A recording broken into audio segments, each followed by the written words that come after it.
First, you have some time to read questions 1 to 3.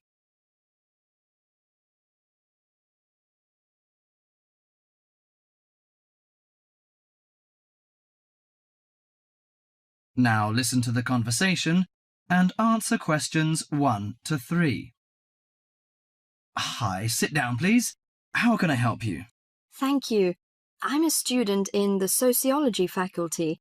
I'm coming to ask for some information about renting a room in the college or near the campus. My name is Sarah. Yes, Sarah. How long have you been here in Sydney? You are not new, I suppose. No, I'm in my second year. I came to Sydney 18 months ago from Korea. Where are you living now? I live with my aunt in my cousin's room. It's pretty nice to live with my relatives, but unfortunately my cousin has finished his term and is returning from Britain next week. I have to rent a room for myself. Yes, it sounds a little unfortunate, but I suppose it's a good chance for you to have a deeper understanding to real world. I hope so. Well, what sort of thing are you looking for? What we provide ranges from shared flat to homestay. And of course we have houses with gardens if you like. No, the house with a garden is obviously out of my price range. Shared flat is not bad, but I prefer a homestay. I enjoy the feeling of living with the family. When do you plan to begin the rent? Next week, you just said? No, my cousin is arriving by next week, so I hope to move out by this weekend. This weekend, okay. The main area we deal with is around the university. Around the university, aha. Do you have anything near the northern gate of the university? You know, the sociology faculty is near the northern gate.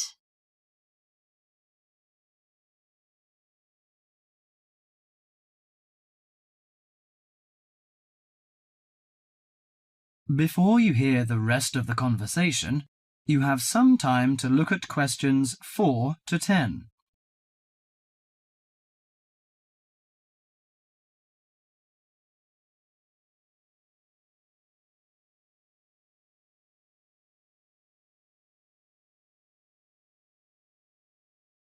Now listen to the conversation and answer questions 4 to 10.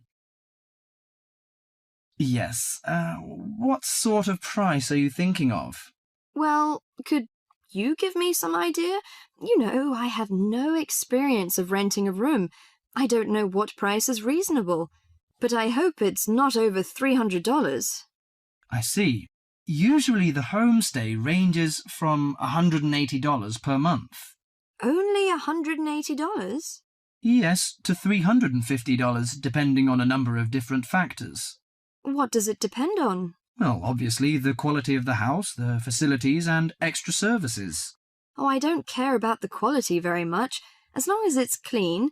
As to the facilities, I want the room with the separate bathroom. Kitchen isn't a necessity, because I don't want to cook by myself. I hope to have meals with the family if possible. Okay, let me check the files. Yes, I think this one might suit you.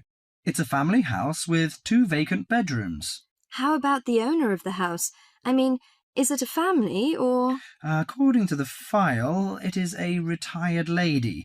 She wants to find college students as tenants. That's great. What's the condition of the rooms?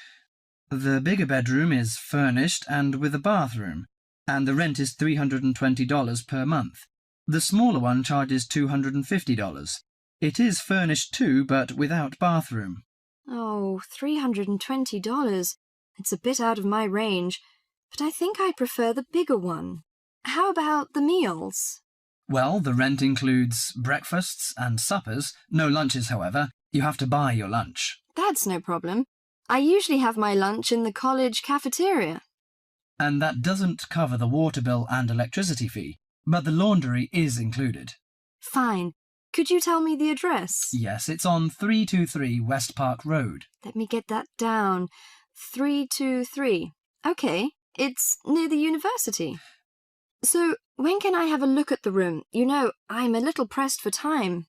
The file says the landlady is in every afternoon. So this week, say Friday? Oh, I'm afraid I can't make it then. I have a lecture on Friday afternoon till 5:30. How about Thursday? OK, that's fine. Would 5 be OK? Yes, fine. Just come here. Yes, here in the student service office.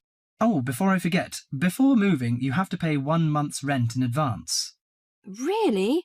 Oh, I didn't know that before. Could I ask why? As the deposit.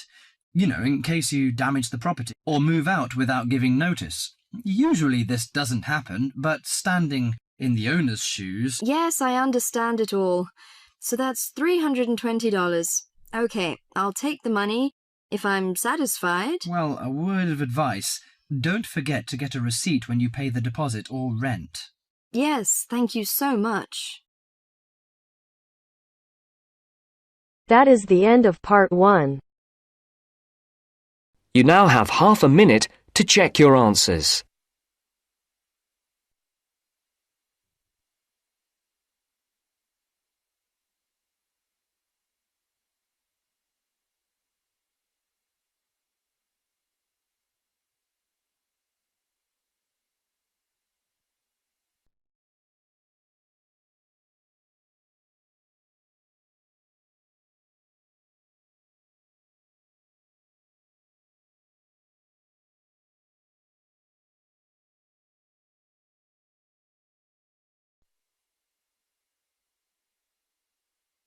Now turns to part 2. Part 2. First, you have some time to look at questions 11 to 17.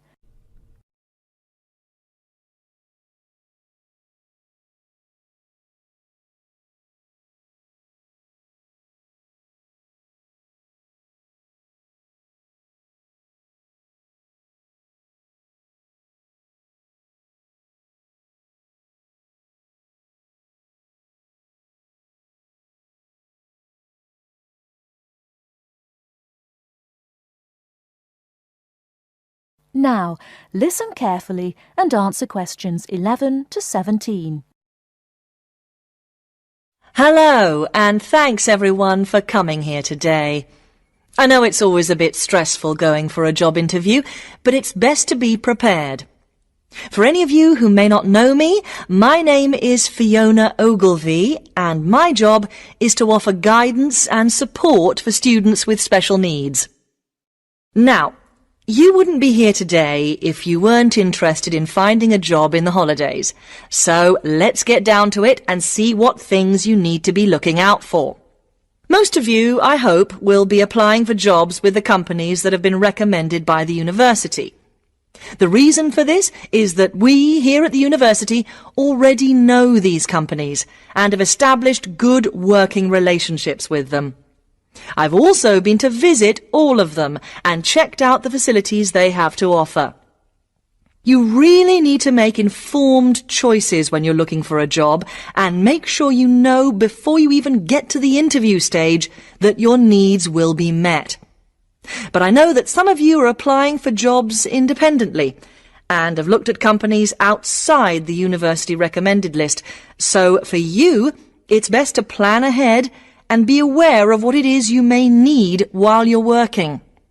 Things that you need to check when you go for an interview are there enough toilet facilities and are these easily accessible? Also, you want to check that all the public areas inside the building are barrier-free, so you can get direct access to these public spaces whenever you need to. And ask about ramps into the building, so you know how many there are and where they are located. These kinds of things are so much more difficult to sort out when you've started work, as they take time. But ramps are an absolute must, so please make sure you know where they are. Another thing you must make sure of is that the lifts have the correct lowered control panels. Ask if all the lifts have this facility or if it's only certain ones. Now, something I think that is often overlooked is working hours. What you want to make sure of is that you get flexi time. This basically means that your working hours are flexible and you can clock on and clock off in times that suit you. Within reason, of course. Most companies do recognise that it takes much longer for someone in a wheelchair to get on and off buses and trains. Public transport can take that much longer, so you need to be organised and prepared. And for those of you lucky enough to own a car, check how many disability parking spaces are available. Remember that it's your right to have a disabled parking space. These also need to be near enough to a wheelchair accessible entrance or ramp. OK, are there any questions before we move on? Before you hear the rest of the talk, you have some time to look at questions 18 to 20.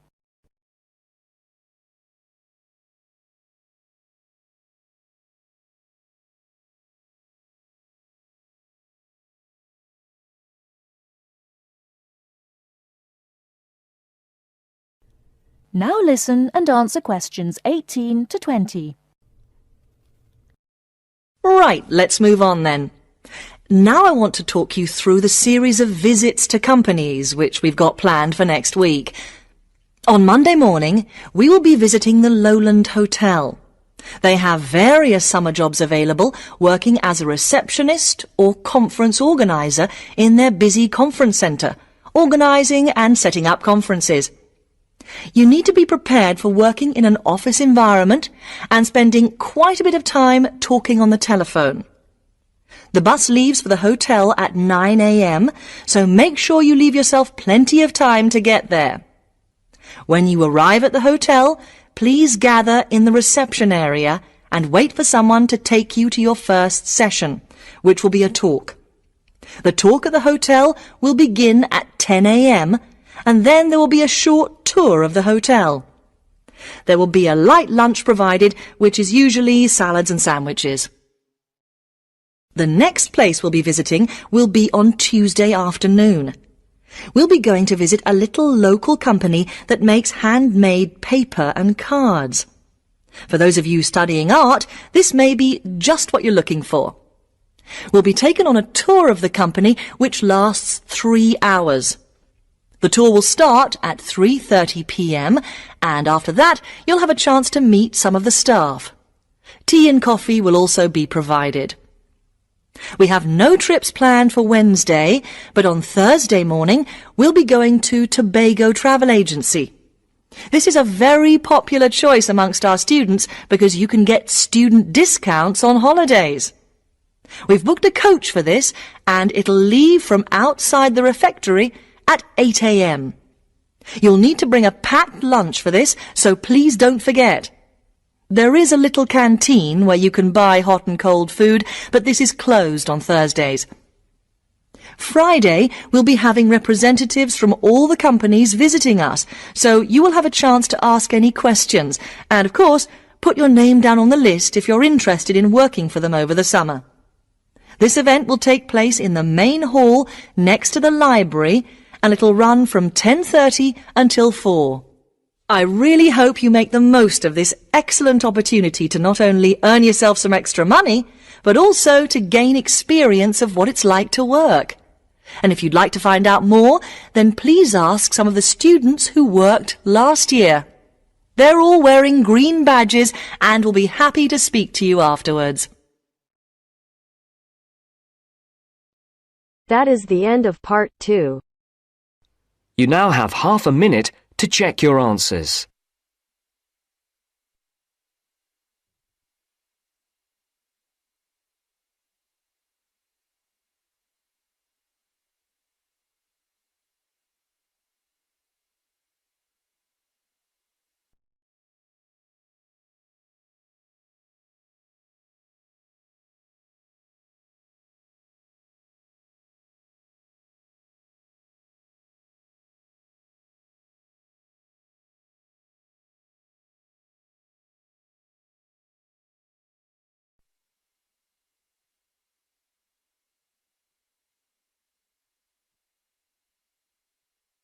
Section 3. You will hear 2 business studies students discussing a presentation they'll do on an article on working effectively in groups. First, you have some time to look at questions 21 to 26.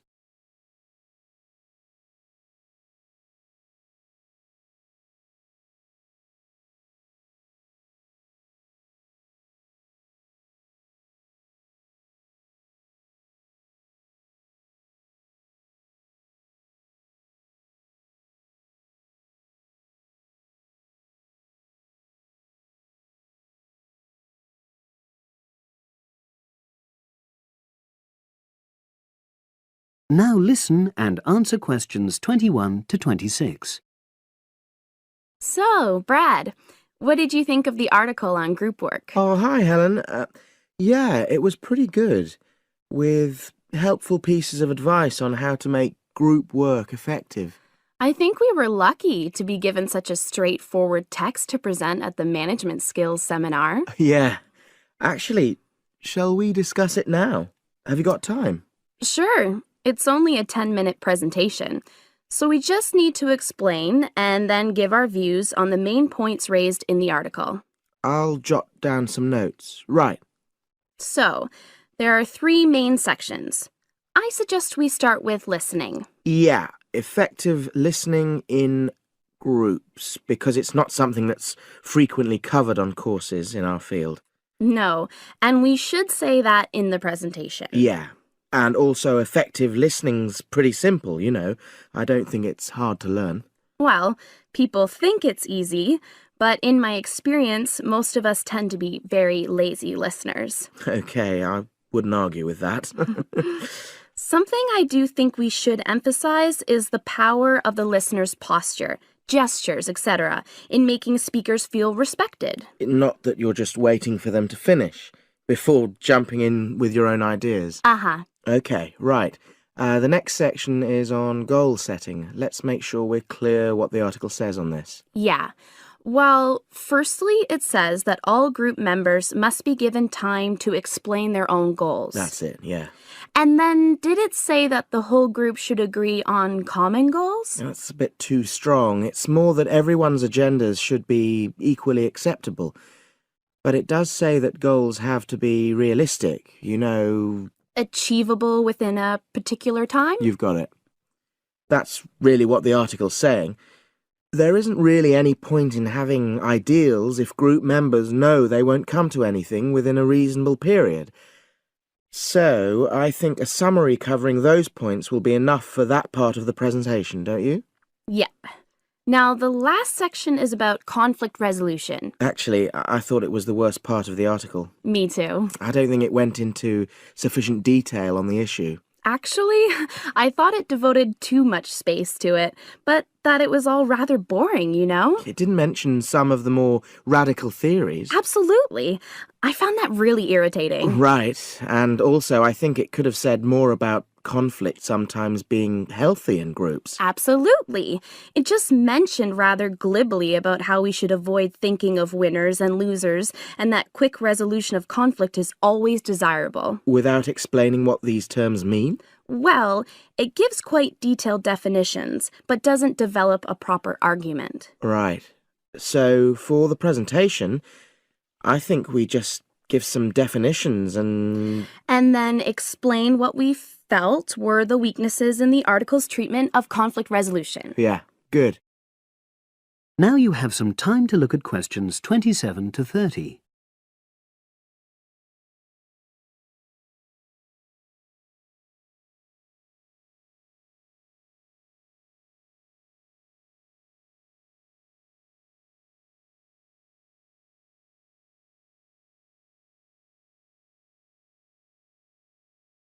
Now listen and answer questions 27 to 30. So, let's think about what we have to prepare for the actual presentation. Well, I suppose we'll use PowerPoint, but I'm hopeless at using it, especially if it has any visuals. I really have to look into doing a course on it because I know I'll need it in the future. Don't worry, I'm quite happy using PowerPoint and I'll put it together when everything else is ready. That's a relief. But yes, do that later. Okay. Now, I heard the tutor saying we have to include some well-chosen quotations from the article. I'm not sure if we do. I'll email him to find out. No need. I can just have a look at the specs he gave us when he set the task. That'll be quicker. But the tutor definitely said we have to prepare a handout to go with the talk. I'm not really sure how we do that. Sarah did one last year. Who's she? She's doing the same option as me on marketing. I'll ask her advice on what to include. Great. So that just leaves the bibliography at the end. I suppose it'll mainly be articles. Yeah. So we'll just look on the web, and we can leave that till later. But we've been advised against that? Well, we could have a look through some journals in the library. I think we should start by looking through module handbooks. I think that'll give us some good leads. Yeah, you're probably right. So, that's all the topics. That is the end of section 3. You now have half a minute to check your answers.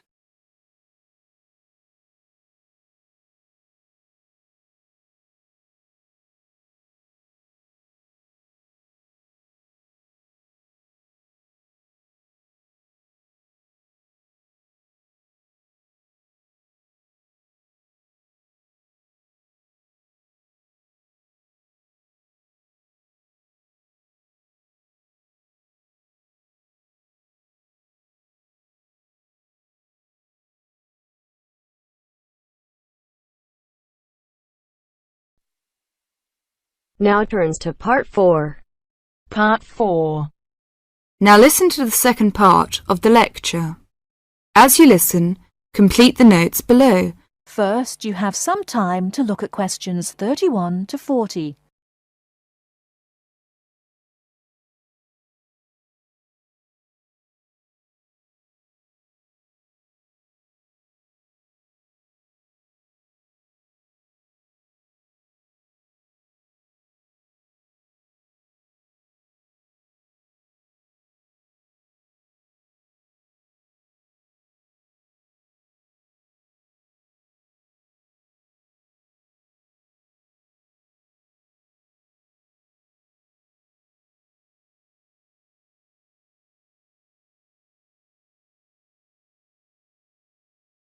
Now listen carefully and answer questions 31 to 40. Now let's turn to shopping, which may interest you more. In general, shops open at 9 o'clock in the morning and close at 5:30 in the afternoon. In country towns and quieter suburbs, smaller shops close for an hour at lunchtime, and once a week there tends to be an early closing day when most shops shut during the afternoon. Many cities have a late night once a week when shops stay open until approximately 8 o'clock in the evening. You should ensure that anything you bring into the country, such as travelling irons, heated rollers, hairdryers and electric shavers, can be used on the standard British voltage, which is 240 volts, 58Z. Many hotels will, on request, be able to supply adapters for electric shavers. When you travel, you may want to send postcards home. Stamps can be bought at post offices throughout Britain.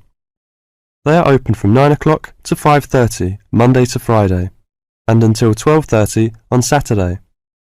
Stamps can also be bought at postal centre stamp dispensers, at large stores and major tourist attractions. For posting letters, you don't have to go far before finding a red painted letterbox. Alternatively, use the letterboxes at post offices. You may ask how much to tip in hotels and how much it is for a taxi. There are no fixed rules on tariffs about this, and the following is intended only as a guide to customary practice. Most hotel bills include a service charge, usually 10 to 12%, but in some larger hotels, 15%. Where a service charge is not included, it is customary to divide 10 to 15% of the bill among the staff who have given good service. In restaurants, if a service charge is not included in the bill, then 10 to 15% is usually left for the waiter. For porters, we usually give 30p to 50p per suitcase. For taxis, 10 to 15% of the fare. Hairdressers, £2 according to how much work they have done, plus 50p to the assistant who washed your hair. If you drive in Britain, you should remember to drive on the left and overtake on the right. The wearing of seatbelts is compulsory for the driver and front seat passengers. Now let's talk about full details of Britain's road regulations. A copy of the Highway Code can be obtained from offices of the Automobile Association, AA, or Royal Automobile Club, RAC, at most ports of entry. These two motoring organisations can also provide plenty of helpful information to all motorists. Contact AA telephone is 01 854 7373 24-hour service. RAC telephone is 0304 204 256 24-hour service. For something more serious, telephone operators will give you the telephone number and address of a local doctor's surgery.